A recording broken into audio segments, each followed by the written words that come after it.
welcome once again, ladies and gentlemen. Welcome to all those who follow us live on Facebook and on YouTube. Again, we are on the debate, and our topic for today is how can sustainable business contribute to Africa's development?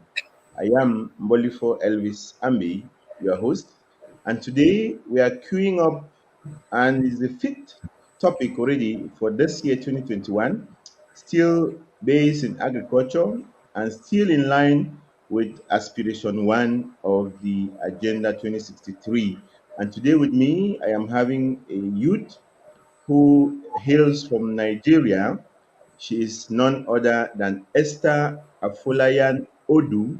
She has a BA in architecture and interior architecture, and she's passionate about development in all sectors in Africa, most especially rural and urban housing development. And today, she will not be talking about architecture.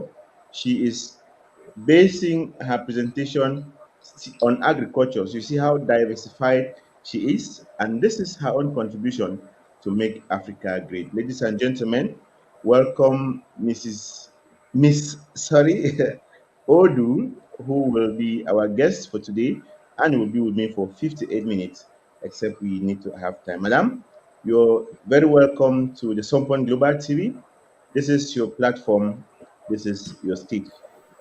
Can you introduce yourself to the guest, to our televiewers who are live on Facebook and on YouTube, and then we will get into our program proper. You're welcome to this platform. It is your platform, so feel at home, feel relaxed, and deliver just what you have prepared for us. You're welcome, ma'am.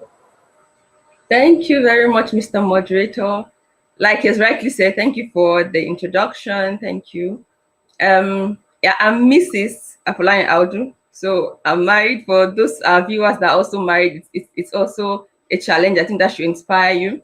And I have a child, so nothing is impossible.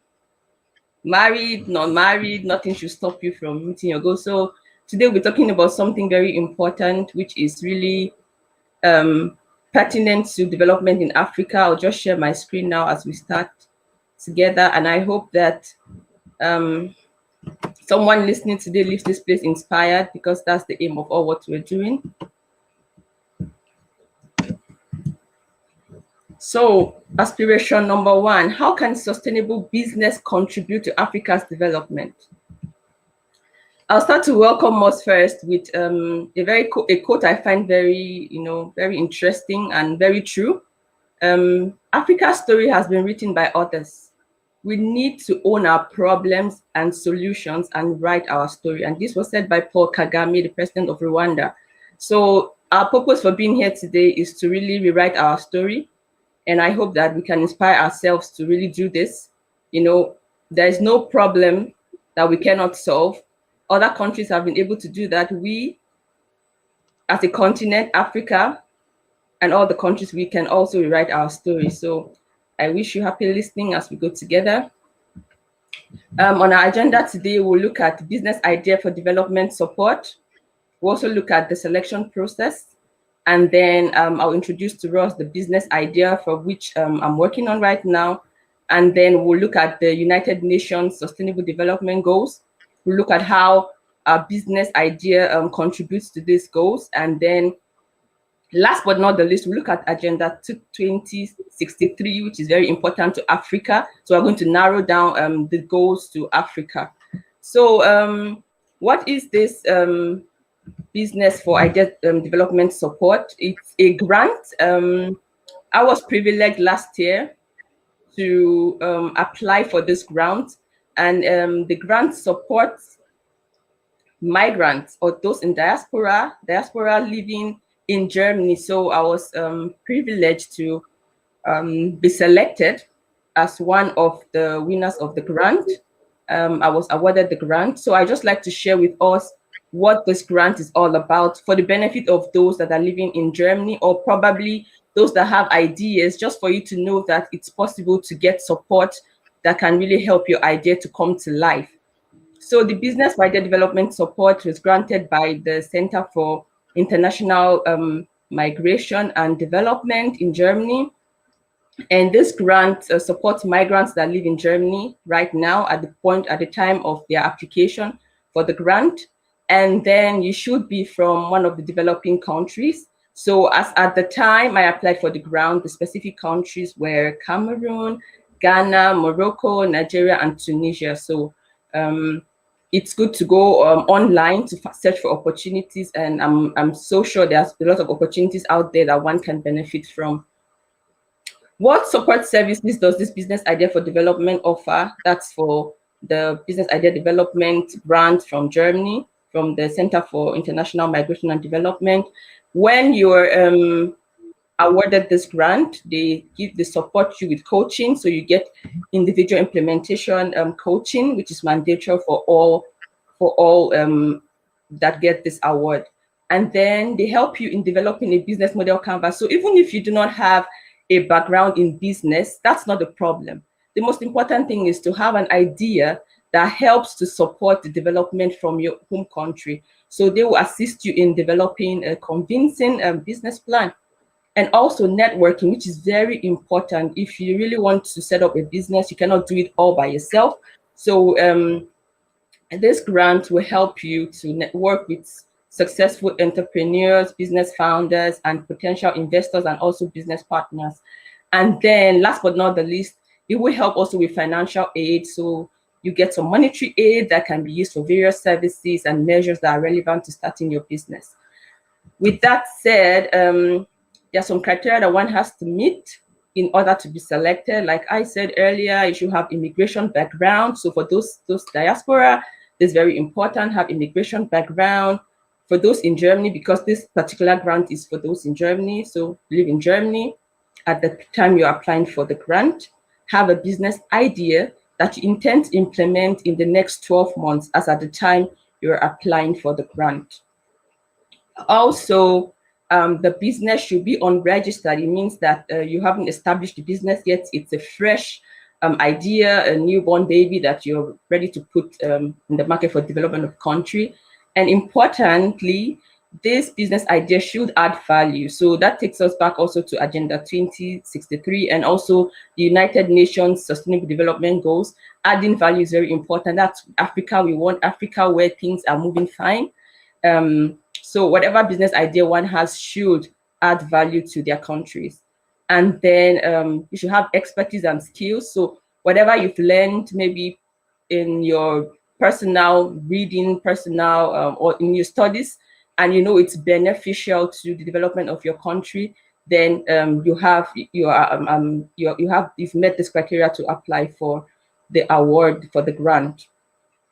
Also, your project should be feasible. It should be in light of the prevailing economic situations, political situations. It should be a business that you're still able to set up despite the situations prevailing in your country at the time you want to set up the business. And then, yeah, you have to meet the application deadline, which is very important, yeah, so that you can then move to the next phase of the selection. In the selection process, once you meet the listed criteria, then you complete and submit the application form. There will be a pre-selection. So this pre-selection will be just to look and find out that, okay, you've met all the 8 criteria I mentioned before, you are an immigrant, and so on and so forth. And then they will decide based on business idea and the feasibility. And then you'll be invited to a pitch event where you will have to pitch your business idea. And there, that will be in the presence of representatives from your home country in Africa, and then representatives in Germany. So you pitch your business idea, you have to be convinced of your business idea, and then after the 5 minutes pitch, they will make their final selection, and then all selected entrepreneurs will meet again to receive detailed information about business ideas for development and the activities that follow. So this said, I would like to encourage viewers that are living currently in Germany to go to the website of the Center for International Migration and Development, CIM, GIZ, and look out for opportunities that can support your business ideas. So We'll go further. Then we're going to spend some time talking about the business idea which I presented in order to get the grant. So how do we want to contribute to Africa's development? We all know that we have a big issue in agriculture today, and it's important that when we see issues that are in the country that are lacking, we have to find the pain points. When you find out something is not going fine and you're really passionate about this, you really want to change this, then you begin to brainstorm and God is the giver of ideas. He gives you an idea, write it down, and then try to solve those problems. So this business idea aims at solving the problems of post-harvest wastage in agriculture. Right now in agriculture in Nigeria and other countries in Africa, we are experiencing at least 50% of post-harvest waste, and that goes in. That's a lot of millions of dollars, and this can be avoided. But what needs to be done is to put the right practices in place. So, for example, taking the grains, for example, we have a lot of wastage with the grains because of pest destruction. We also have problems with the temperature or the bad weather. And these are things that one can really use modern facilities to avoid or to curb.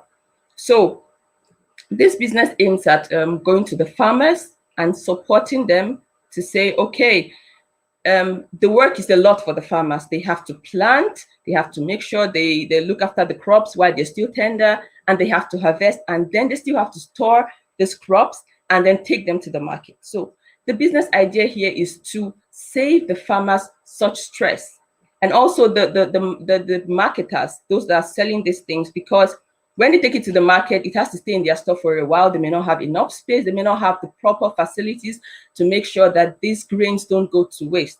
So we intend to help the farmers, first of all, to take every post-harvest handling, and this includes storage in a modern warehouse facility, and also the primary and secondary processing, which includes the stone remover or the husk removing, and then just make them ready for the market.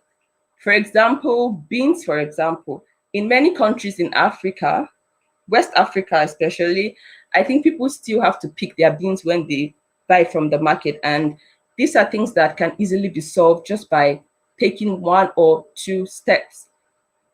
So this is part of our business idea, to make sure that, for example, in Europe here where I live, I go to the supermarket, I buy my beans or I buy my rice. I do not have to pick it. I just have to wash it and prepare it for the meal.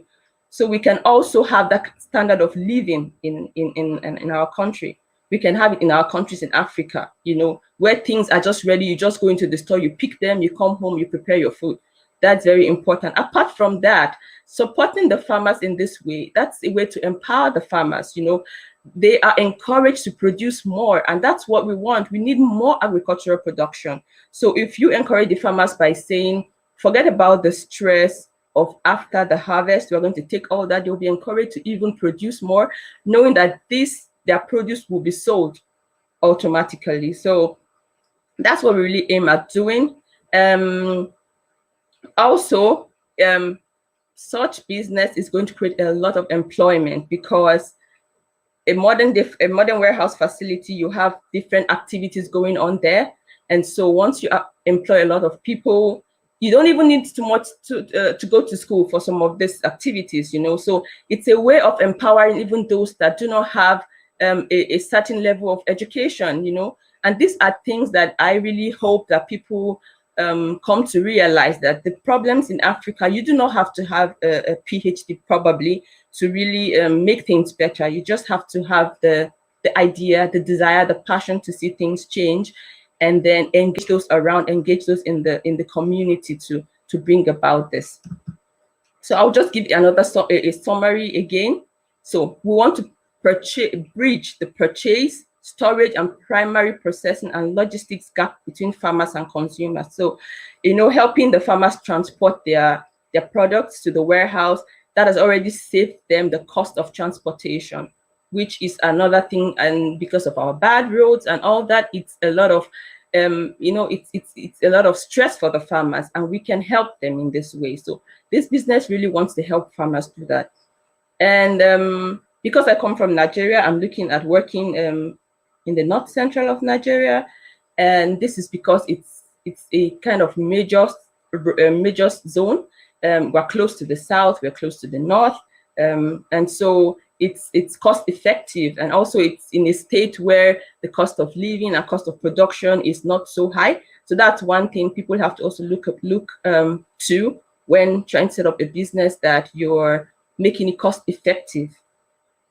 So like I said, we want to be a direct market for the farmers, and then we work in the warehouse to process this product and then deliver the stored and packaged produce to as wholesale or to retailers and to consumers. So we still have to go back to the importance of this business. When we're able to reduce food wastage, it means that we will have more food on the market. So if, for example, right now, the farmer loses 50% and we're able to reduce this by 80%, it means that we will have more food on the market. The prices will not be so high, because right now, what's happening right now is that the farmers produce a lot, and after the harvest, they lose a lot while taking it to the market. And by the time they get to the market, they have to double the price because they spent so much to produce. And then the produce becomes so expensive on the market. But this can be regulated, and it means that we have to introduce these practices. We have to introduce this modern warehousing practice in agriculture, and then we'll have our food more affordable and then more accessible to all, because we're taking over the transportation, which means that we will have more organized logistics to make sure that food gets to every nook and crannies of our cities. So our business also supports the UN Sustainable Development Goals, and that's very important. So I'm just going to break down on how this business helps to contribute to the United Nations Sustainable Development Goals. So the United Nations has about 17 Sustainable Development Goals. And while working on this project, we read about the Sustainable Development Goals, and we were able to match about 4 of them to this project. And then the first, which is the second of the United Nations Sustainable Development Goal, is zero hunger. And like I said, due to poor harvest, transportation, and storage of perishable goods, and all that, some consumers also buy in larger quantities. And we are looking for a system where, while processing them in the warehouse, we package them effectively to say that if a person needs just 1 kilogram of rice or beans, then you buy 1 kilogram. So you don't buy more than you require, because you're forced to buy with from a certain measurement, and that leads to waste. So processing them, packaging them effectively helps to curb also people buying larger than they can consume, and thereby leading to waste. I also mentioned food accessibility. When we're able to take these things to the market ourselves and not just leaving the farmers to care about that, we are going to make food more accessible and to reduce the food shortage and all that. And then also, there is this modern warehousing program that says first in, first out, says that the produce that comes into the warehouse first will be the first to leave the warehouse. This way, we're able to keep it's like a tracking system. So we're able to take stock of which products come in first, which are going to expire soon, and then we make sure that whatever products are expiring soon will be put on sale. So that means we're going to reduce the prices of these things, and that is a very I think it's an initiative that can help the less privileged in the community, because if they cannot really afford it, of course, it's not going to be expensive normally, but even reducing the price because they're getting closer to the expiration date makes food more available to people. They can afford more and they can buy. So that's how we're trying to work towards achieving zero hunger. And also the fifth United Nations Sustainable Development Goal is gender equality. As a female, I know that in Africa, there is not equal opportunity for all. It's not just in Africa, it's all over in other places in the world. But since we're talking about Africa here, so gender equality, we're trying to see that our employment opportunities are open to everybody as long as you're ready to work.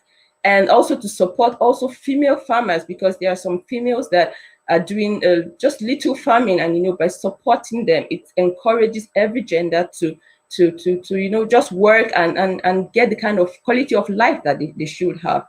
So also the 8th United Nations Sustainable Development Goals, which is decent work and economic growth. Looking at even this pandemic right now, our working environments have to be safe, and that should be really a standard. So we're looking to see how we can make sure that our working environments are safe, and then that our employees are paid a fair pay, because there is this issue of a lot of employees really working hard and they are underpaid, even though the company can pay more. So we hope that these things are able to change, and we're working towards that. And then the 12th, which is not the least, but the United Nations Sustainable Development Goals on responsible consumption and production. This goes to say that we want to encourage that our country, want to encourage Africans to eat the things that they produce in the country. Looking at this pandemic, for example, there is so much limitations to what we can even import. So if we do not become if we do not make ourselves, if we don't grow enough to feed ourselves, it will get to a point where even the foreign countries we think we're depending on will not even be able to sell to us anymore, because they too will need products for their own people. So I think we should really encourage locally grown goods. When goods are grown locally, we should support such farmers, and then make sure that our dependence on exported products are reduced.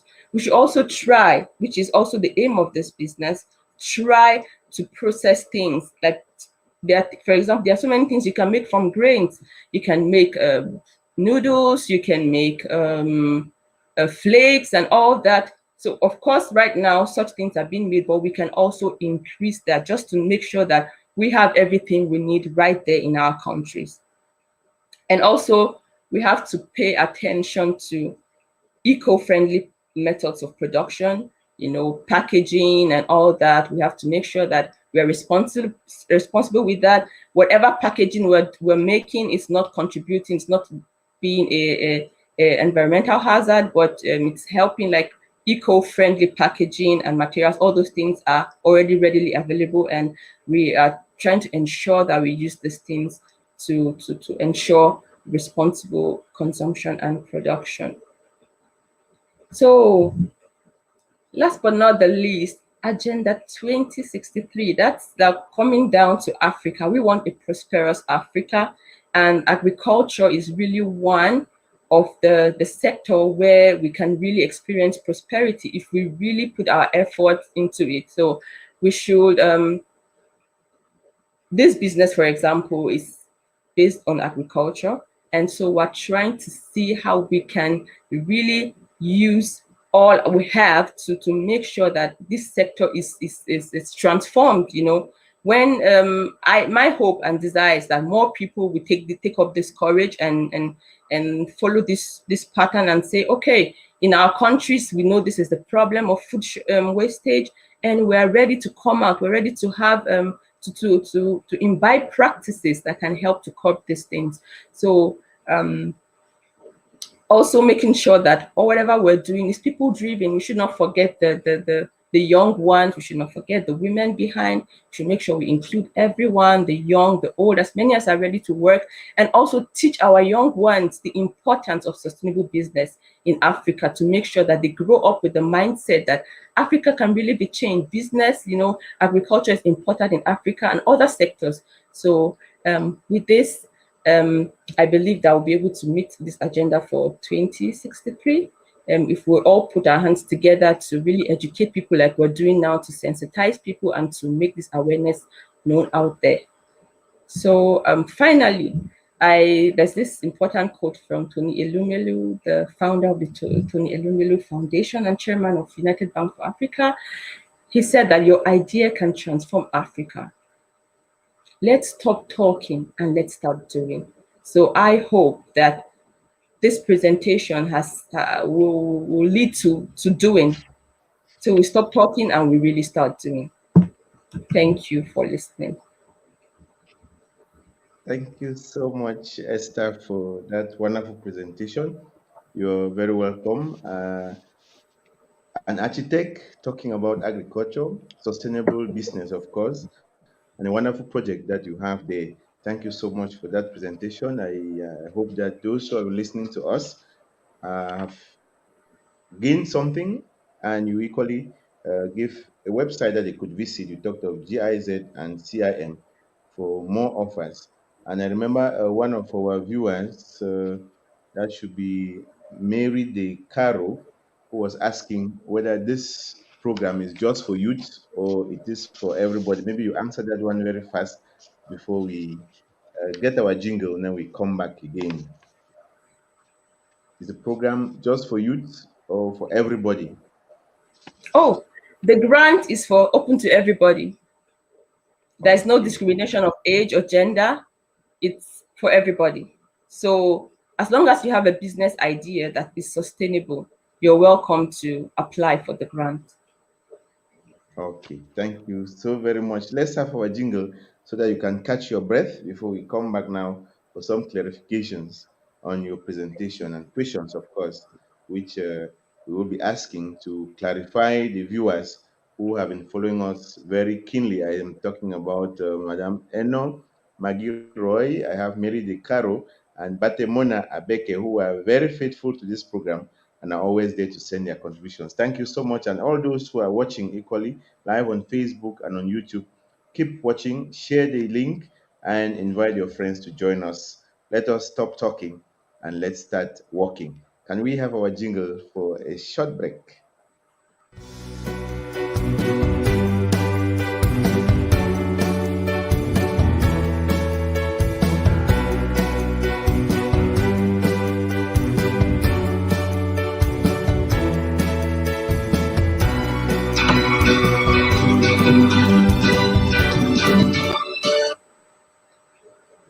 Welcome back. We need to own our problems and solutions and write our own story ourselves. That is from President Paul Kagame. And that is how you started your presentation, which actually talks much about Africa, given that their history has been written, or their story have been written by others. And we are living our own story and we cannot write it. And today, I am happy to have you on studio. You talked about gender equality, and we are equally bringing youth, not just age people that we have been having, or maybe have along the line.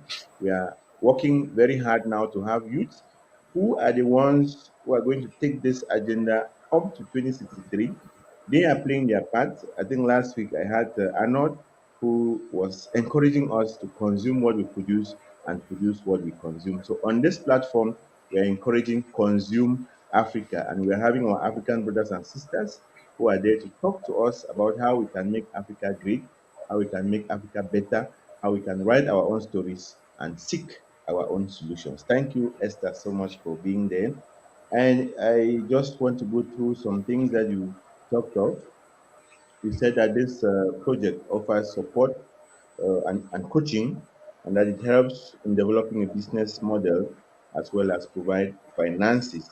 And you say you are based in the diaspora, and that the aim of the project is to solve problems of post-harvest losses. That is what you are actually concerned with, because you say most of the food that is produced is being lost because of post-harvest problems of handling. And so your project seeks to solve that problem. And we are basing on aspiration one, which talks of a prosperous Africa based on inclusive development and inclusive growth, and sustainable development.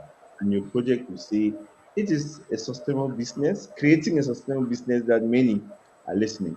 I would like to know from you, how does this project contribute to aspiration one, which fits squarely on sustainable development? And your program or your project is how to build a sustainable business. How does it feel? Yeah.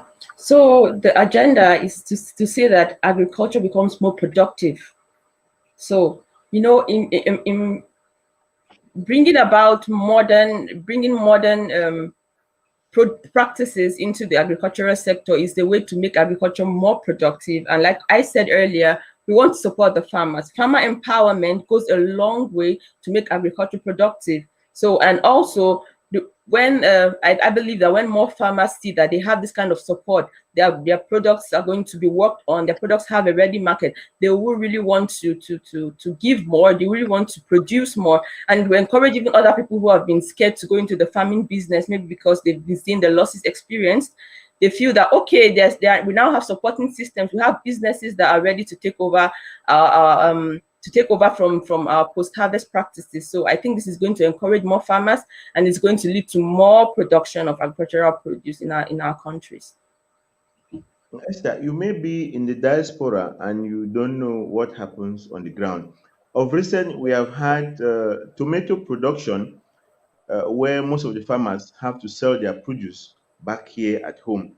But the complaints we have from them is that they are not able to gain just the cost of production even. And I remember in your presentation you said before choosing or setting up a business, we should make sure that it is cost effective. The problem I have, or the question I have is, can't a business be cost effective if it has to be supplied or consumed just by the locals? Must it be exported before this business can be sustainable or cost effective? Yeah, I believe that it also depends on the demand. So I think if what is being produced is not in high demand, then that's going to make the cost fall, definitely. So I think farmers have to make sure that you're not overproducing. So if you produce just what is needed, then the demand will be there. There will be a lot of people demanding for it. But if you produce too much, you'll be in a rush to sell everything, and thereby reducing the price. And then you don't really get back what you want or what you've put into the production. And Was I able to answer the question? some people will surely be eager to ask you, what are those things that makes a business sustainable? Okay, what makes a business sustainable? Normally, it has to see a business is sustainable when it number one adds value to the country, adds value to the society, and also a business is said to be sustainable when it makes sure that the environment is not being damaged. So, like this business, for example, we're making sure that we're reducing waste, and in that way, we're sustainable because we're making sure that our environment is no more polluted, is less polluted. So that makes a business sustainable, because that's something we can follow on. And also on the gender equality, where we're making sure that everybody's having a fair share, everybody's having fair equal opportunity, then such a business is sustainable. Okay, thank you so much. You say your program, you aiming at establishing your project in the northern part of Nigeria. So The what north strategy? central, North, the north okay, central. north central Nigeria, where you will be producing grains and equally taking much note that post-harvest problems are handled and that the farmers equally, you have accessibility to them to give them information. Have you thought of strategies that you will be using maybe to improve on wages as well as standards of living for those who will be working closely with you? Because I know that a project like that, you will not be carrying it out all alone. You have some people who have to help you around. What are you thinking already? Because there will be a base already that is set back in the country for wages, maybe due to the limited resources. Many people who are unemployed, when somebody refuses this amount, another person is just ready to collect the amount, which is not even up to anything. I think you should be having an idea which is going above that. And so, how are you already putting this in place since your project will be getting down on the ground very soon? Okay, like I know that in the country we have a kind of minimum wage which is really low. And so the idea there is to see that whatever we're offering to our workers goes a little bit above this minimum wage for a start, because when it's a startup, you cannot really say this is exactly what we can do. This is how much we can pay you. But all our aim is to make sure that whatever wages we are paying should be above the minimum wage, since we already established that the minimum wage is really little. It's really little. And that's why we also start with the number of employees we know we can gainfully pay, that we can pay wages that are really valuable to them. So that's what I can say for now. There's still a lot to be done. There's still a lot there's still a lot of market research to carry out, a lot of information that I really don't have right now because I don't also live in the country. But these are things that we've put into consideration, that our workers should be paid above the minimum wage. Okay, that is good. You are having good plans for the youths. At least they will have jobs, and this will encourage them. And Esther, as a youth, many African youths believe that they can only be successful if they go out of the continent. We are talking about migration problems here. How are you thinking, what do you think about sustainable business, and what contribution can it really bring to keep African youths back in the continent and embark on projects like this? Do you think projects like this can keep them down in the country to concentrate and not go and die in the Mediterranean as we hear of late? Yeah, to that question, I would say that I think what can keep youths back in the country is not really the sustainable business, but the mindset. So I think first of all, we really have to work on the mindset, what people are thinking. We have to first understand that the countries we are running to, they were able to develop themselves, you know. So we cannot keep running to countries who have worked hard to make themselves what they are. If we do, we have to think of developing our own country. First of all, that mindset has to be changed. And while I'm not totally against the fact that people migrate, I think that even if you have to migrate, you should migrate with the mindset of I need to learn something more. In the countries I'm going to, they know better than we know, probably. I'm going there to learn something, to come back to my country to develop it. So I think that should be the right mindset. So if the mindset first is worked upon, then the youth will begin to even open their eyes to see sustainable businesses and want to stay back in the continent because they know that this is really what can build our continent. So I think first of all, the mindset has to be worked on. And then sustainable businesses should also lead by example. You know, if we call ourselves sustainable, but we do not um, adopt the right practices or we do not treat our workers well, they will not be encouraged to stay in the country or in the continent. So yeah, we those with sustainable businesses should set the pace. We should really be exemplary to make sure that the younger ones really look up to us and they really want to stay back. So we have to be exemplary. Yeah. We surely having some. Okay, you're back. Yeah, you said that we should first of all work on the mindset. That's have a right mindset before migrating. And you say you are not totally against migration because we get to be open to the outside world, learn something, and come back and try to apply this thing back at home so that it can make us more comfortable. And I totally agree with you because many of our youths, you find somebody leaving the country, traveling out, when he does not even have the required education, he is not teachable, and he goes out there and turns around, snap pictures at beautiful sites, and send back, whereas they are living under bridges and in slums, where even in Africa they will not accept to live in those type of places. So we have to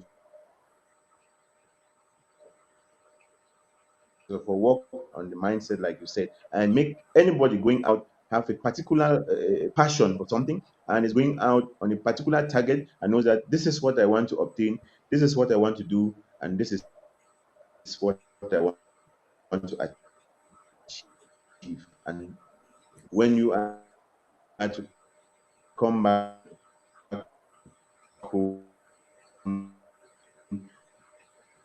you will not be in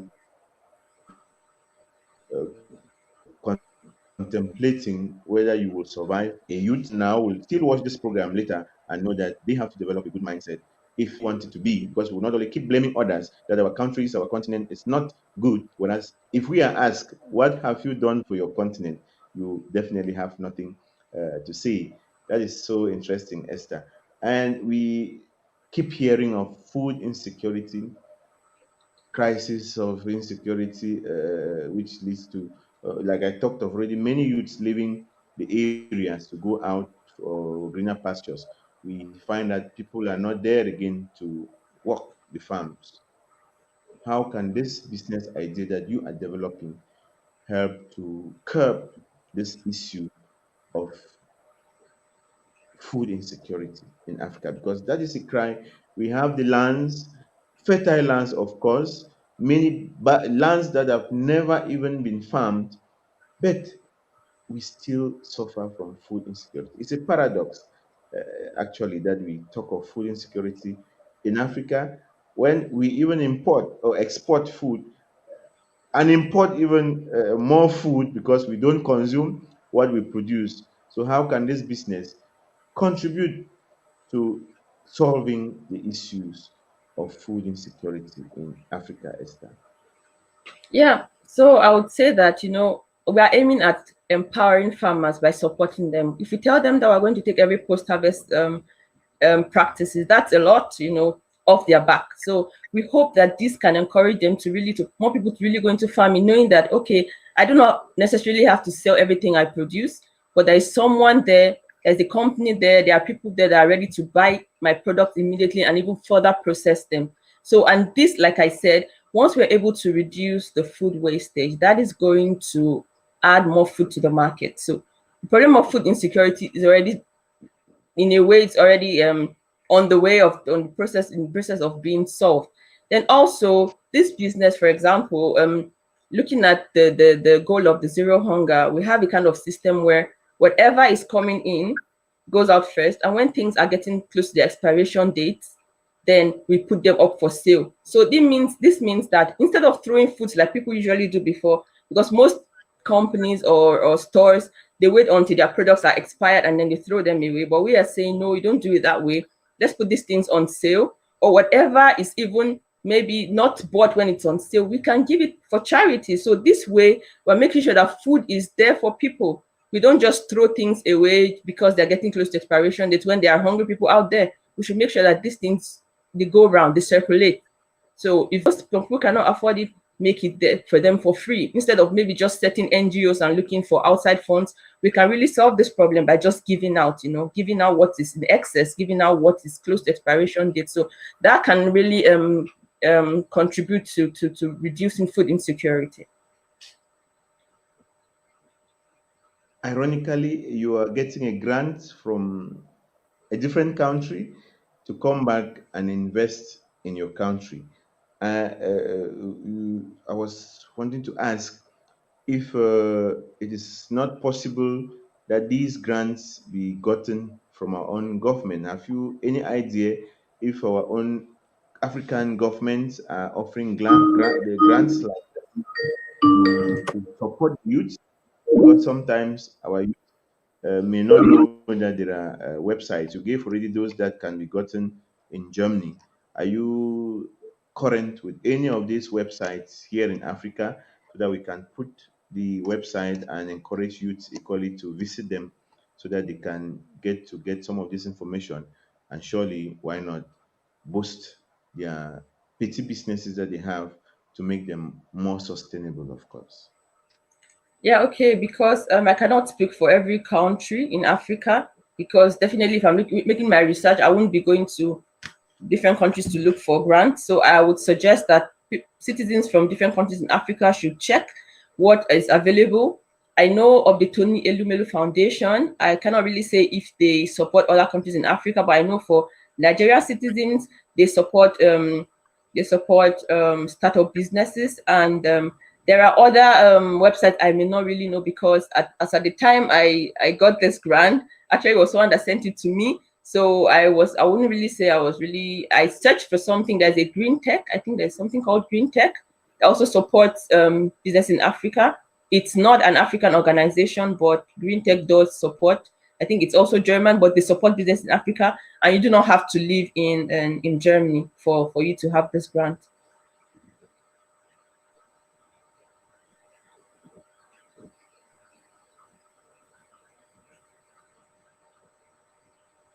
we're having some.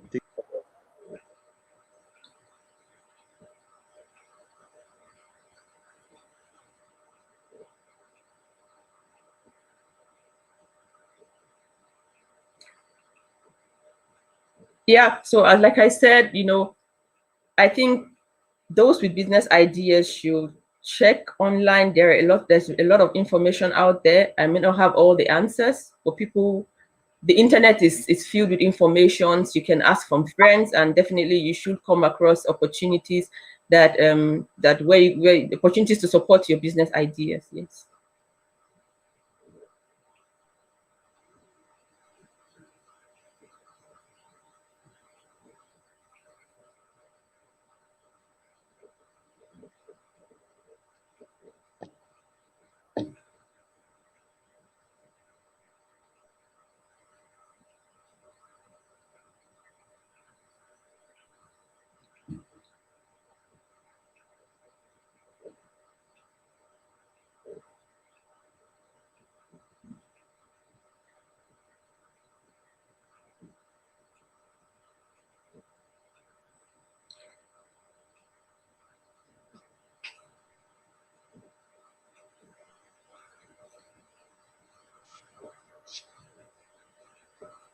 I think we are back. We have some technical issues with the connection.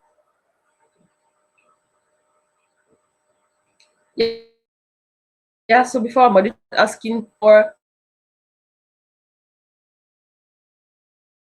about also we can cook food wastage in our home by not buying more than we need, and then we need to educate ourselves on how to properly store our food items. For example, if you buy tomatoes in the market, you should know how to properly store your tomatoes. So there's some food items you should not store close to each other. For example, some vegetables you shouldn't store close to each other. So we need to educate ourselves on these things, and all those informations are out there in the internet. So to also curb food wastage in our own homes, to also save more money in our homes, we should make sure that we educate ourselves as individuals.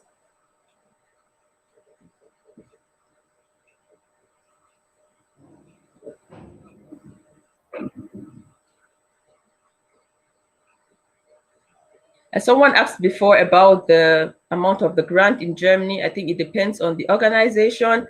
So I may not be able to mention a particular amount right now because things change, and I believe the organization, it depends on the business, on the project and the idea. So the amount of the grant is based on your business idea. So I think that should be more answered by the organization that offers this grant out.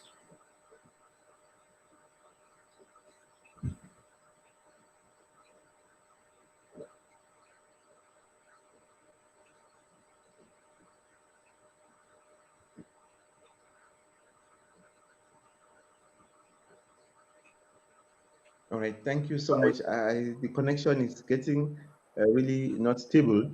Thank you, Esther, Sorry for about being that. there, and you handled. Yeah, thank you so much.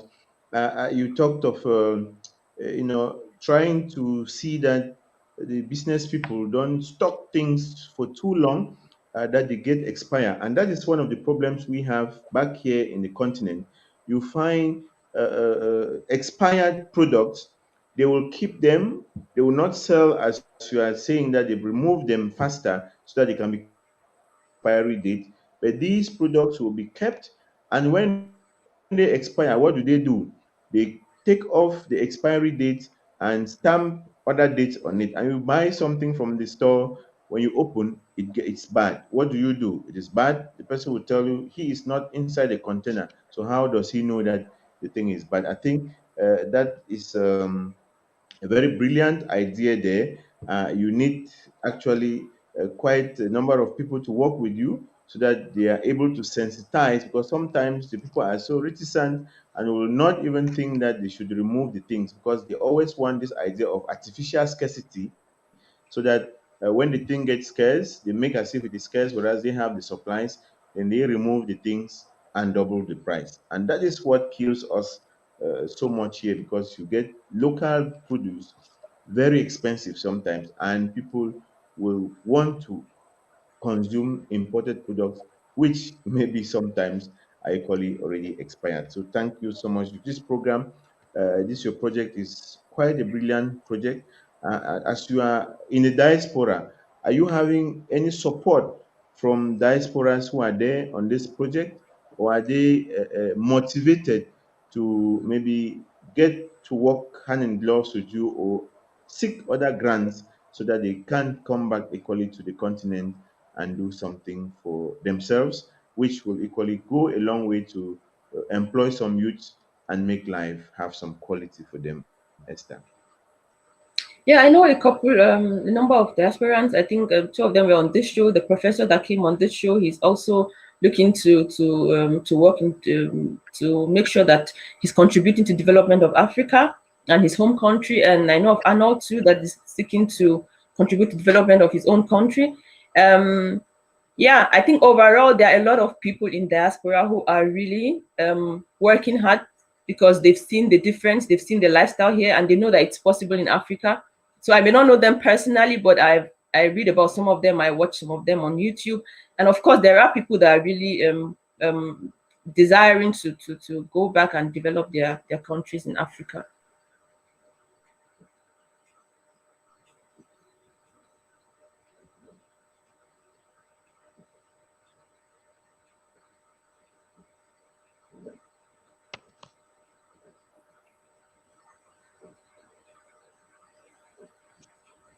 Esther, you're back. I wanted to ask you, what is the most interesting part of this grant to you? What is that part of it that really motivates you, boosts the energy in you that you just want to get it established? You mean the grant or the business idea? The grant and the business, of course, too. Okay, for me, I think what motivates me with the grant is the fact that they're going to offer me mentoring and coaching, because I'm an architect by profession and I'm just passionate about so many things in Africa. Like, I just see the pain point and I really want to do something, but I really do not have maybe exactly the guidelines to take. And this is what this grant offers me. Like, they will help me to make sure that I am able to implement my business idea. So I think that's what really motivates me when it comes to this grant. But for my own business idea, I think just the fact that we do not have to suffer unnecessarily. One of my major motivations for even having this business idea altogether was because I really wanted to help women with children in the country who are just struggling for no reason. And I felt like starting a company, there are so little tasks that they can do and even earn something well. So for me, that's my driving force, is really to see that people live a better life. The standard of living, the quality of life, I think has to really change. And also, I always ask myself that there's no reason why the Europeans, the country where I live, they live this way and Africans cannot live this way. There's no reason, there is no reason on earth. It's just that we really have to work towards this and make sure that we make our continent what we want it to be. We work hard to make sure we develop our continent, and then nobody will want to live again if our continent is as beautiful as Europe. I don't think I will want to stay here. So I really hope that more people can work towards developing our continent. So the question is, am I working with diaspora organization myself? No, I'm not working with any. As a student, I once worked with Inactus. That I was also I worked with Inactus that also work towards the development of third world countries. So as a student, I worked there voluntarily, but right now I'm not in any diaspora organization.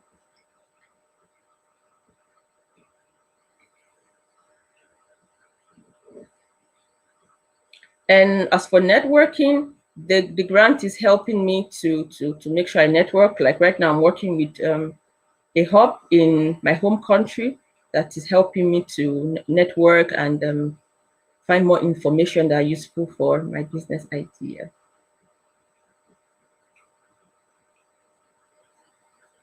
And networking is very important because we cannot do it all by ourselves, and some people even have better ideas. So sometimes you meet people that can even refine your ideas, and that's why networking is really important. Some people are into these things already. They have a business background and they can put you through where you're making the mistakes and what you can do better. So that's very important to network.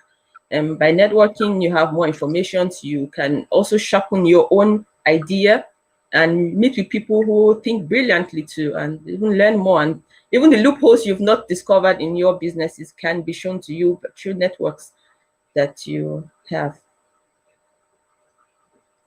Thank you, Esther. Thank you, Thank you Esther. so Thank much. you. There was to queue up asking you what or how is the UN accompanying youth in this line of sustainable development? Okay, I'd like to advise youth to we should work on our mindset. I had to work on my mindset first. I had to work on mine. So I think we should work on our mindset, and because if you do not believe something can happen, it's not going to happen. So you have to first believe that it's possible to create a sustainable business in your country. And then once you believe this, you work in line with your beliefs. You write down your pain points. What is it in your country that you want to change? What is it that you do not like? And then read about it, and then search for opportunities, search for support where you can, and then just go into it. Just go into it, because we've been talking. There have been so many sensitizations, but we really need to start working. We really need to start working. So that's what I can tell young people. Change your mindset. Know it's possible to develop Africa, and just get to work. Get to work.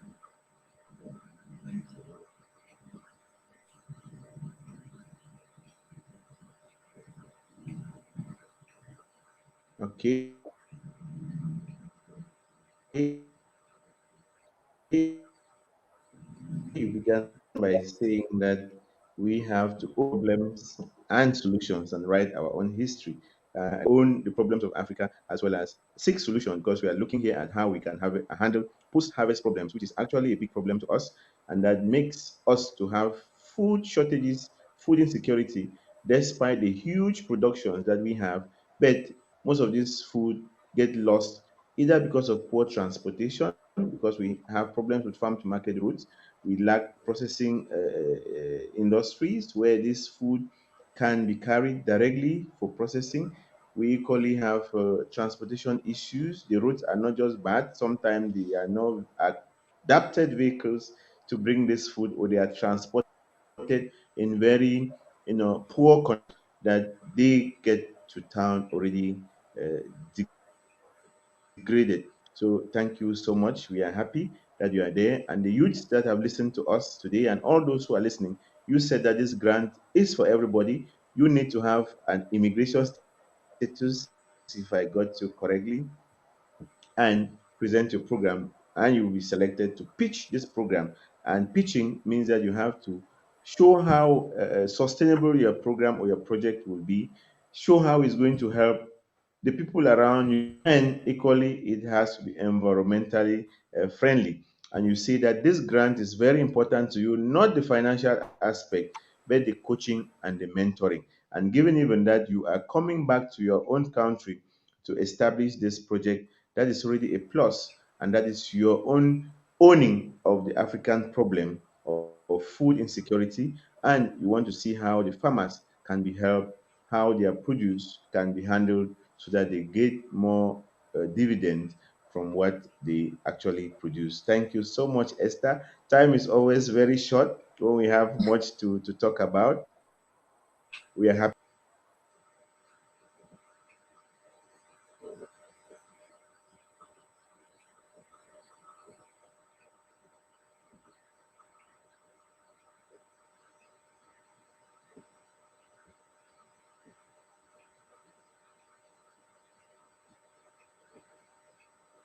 So thank you everyone for coming on this show, and I hope that we will stop talking and start working. Thank you so We much. have to stop talking and start working. Thank you so much, Esther. You inspired us. You began by telling us that we own our problems. Instead, you have gone deep to see that our problems, we don't own them. We are waiting for others to come and solve, and we have to seek our solutions. And you end by saying we should stop talking and start working. And that is what Someone is doing. We began by sensitizing, but now we are putting training programs across so that the youths can follow up and establish something that will be sustainable, of course, and that will keep them back in the country and equally reduce this migration issue. That is how we had it today on the debate. Thank you very much. and stay blessed. Goodbye. My